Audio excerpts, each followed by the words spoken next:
Let's talk to Becky. These are good questions. Becky, what's going on there? Hey, Dr. Drew, how are you? I'm good. Becky, what's up? So where do I start? I want to make this as concise as possible, but I need to thank you first and foremost. I've wanted to for a long time for helping end my marriage. Oh. I know it's a weird thing to say. I hope but it was a good thing. Back in the day when you started the show. Yeah. What's that? Keep going. We started the show. You started the show with comedians watching the crazy videos, and Tom and Christina wanted you to identify if it was meth or mental illness. Yes. Yes. And I got a real charge out of that and was laughing my ass off for a long, long time until it hit me one day, oh my God, you're describing my husband. Oh boy. Yes. So was it meth or was it meth or mental illness? It was a lot of mental illnesses, plural. Oh my goodness. He was diagnosed bipolar by a psychiatrist, and then we got into couples therapy, and our LMFT saw the expressions multiple times of BPD as well as NPD, but obviously the BPD more so. So let me just stop you for people. Hang on, it's a narcissistic personality disorder and borderline personality disorder. These are the cluster B types. Not fun to be around, especially with the bipolar disorder on top of that. No. Usually those guys do drugs. Is he doing any substances also? Well, when we first started dating, I feel like I gave him the roadmap to how to lie to me, because I told him on our first date that hard drugs were a hard pass. That's a hard deal breaker for me, and he just told me not a problem.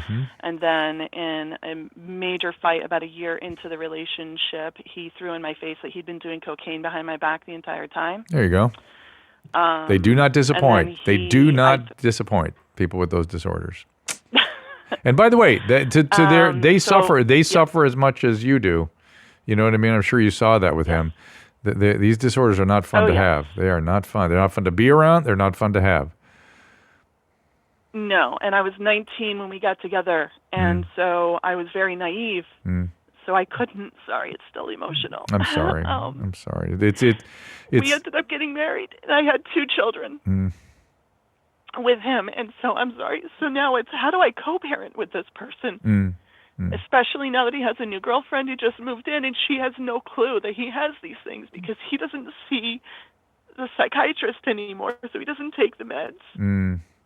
And he refutes the other diagnoses because he hated the therapist, because she called a spade, and she finally saw through. Well, let's remind ourselves that when people have those diagnoses, one of the reasons they're nearly impossible to treat is they always feel that way. What they always feel is they can't look inside for the solutions, because the problems are all out there. It's you're the problem. So why would I? There it is. And they're very shame avoidant and stuff, and it's very, very difficult for them to look at things, because they can't experience these feelings. They're sort of like Teflon with that stuff. Okay, so obviously in as structured a way as possible, correct? Well, here's the other thing about his psychopathology is that people find each other, you know what I mean? And there's a reason she's with him. She's going to have her own stuff. You, whatever was going on with you sort of recovered from, and you sort of came to, and you sort of made some healthy choices for yourself, and you're not chronically in whatever that state was that fit with him at the time, which might have just been adolescence, right? Adolescents all have sort of personality disorders, and so it might have been just that. Or was things nasty at home at the time? Yeah. Yeah. So that's sort of a typical thing. I know. I don't even. I know you have limited time. I'm not going to get into why I was with him, but I've had years of therapy. I know why I was with him. And tell us, just so people can hear how this works. Why were you with him? Well, I was as a child. My father was absolutely horrible. I watched him physically abuse my brothers, and he verbally and mentally abused me.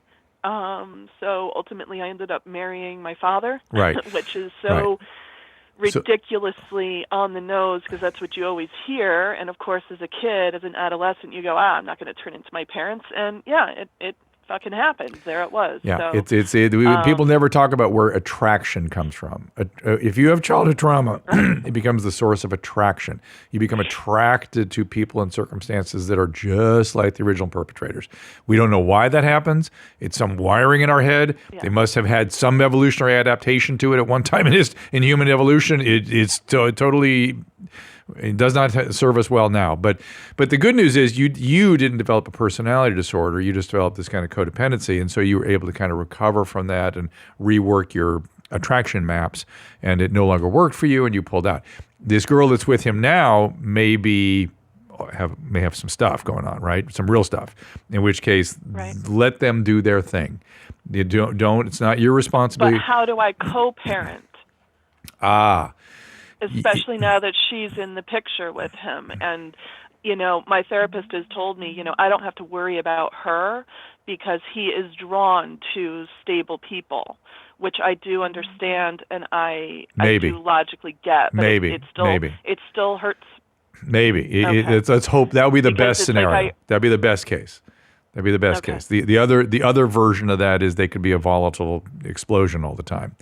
And they could be attracted to that in each other. And that's what you have to watch out for with the kids. I would, how old are the kids now?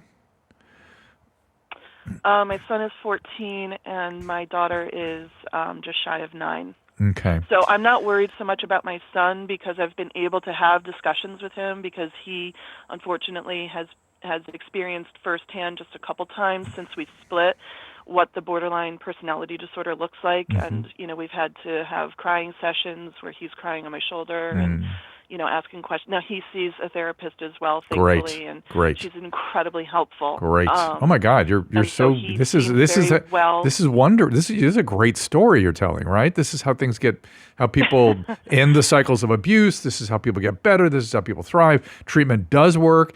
The personality disorders, they're going to have to do their thing and hit their bottom in their own way and whatever. But your stuff, this is terrific. I mean, it's your daughter. I mean, you've got your son in the house, so you can maybe get him to kind of keep an eye out for what's going on there. And does she have her own therapist too, or she does? She doesn't. She's so young. I'd love her to see the therapist that my son and I see. We see her separately, not in the same session. I get it. But she is wonderful, but she doesn't specialize in young children. Yeah, you're doing. I'm not worried about you. You're doing everything right, and whatever you think is the right thing to do is the right thing to do. Okay, just stand up for yourself.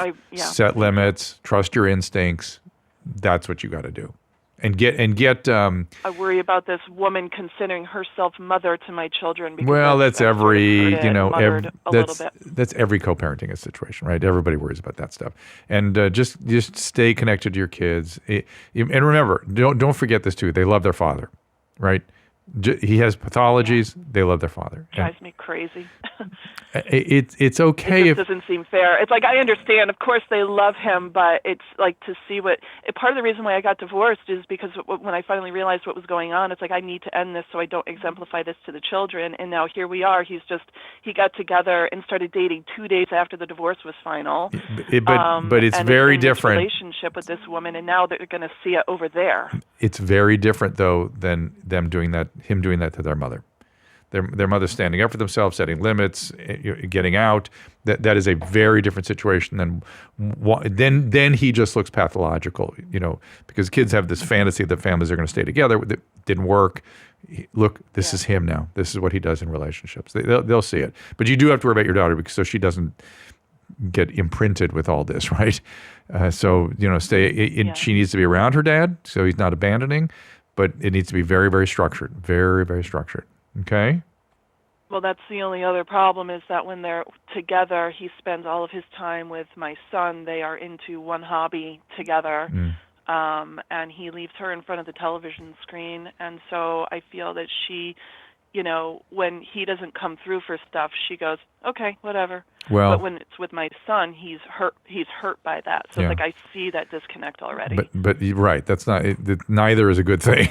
Neither is good. But I would keep your son on looking out for stuff, and I would talk to your husband. He's not an He's not a dumb person. So you can appeal to him and go, hey, she needs more from you. I, as a woman, can tell you that. Okay? Just be real clear with him. Yeah. Yeah. Don't walk on eggshells. You don't have to do that anymore. Oh, I feel like I totally do, because if I say anything wrong, he splits, and then I'm all of a sudden the most awful mother, even though I've proven completely otherwise my entire existence. Right, that's the I'm a liar. Everything is just so extreme. Right, that's the borderline stuff. So the trick is to keep him glued together, and don't expose him to shame if you can avoid it, and just be matter of fact about everything. But don't walk on eggshells. Okay. All right. Thanks for the call. Very good. Good work.